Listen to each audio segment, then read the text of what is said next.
Hello, কি ব্যাপার? তুমি কাঁদছো?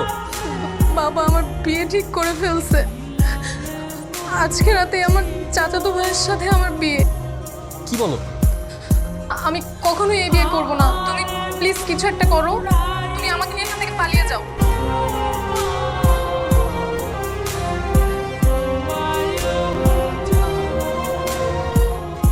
তুমি আসছো? আমি তো ভাবছি বিয়ের কথা শুনে তুমি পালিয়ে যাবে।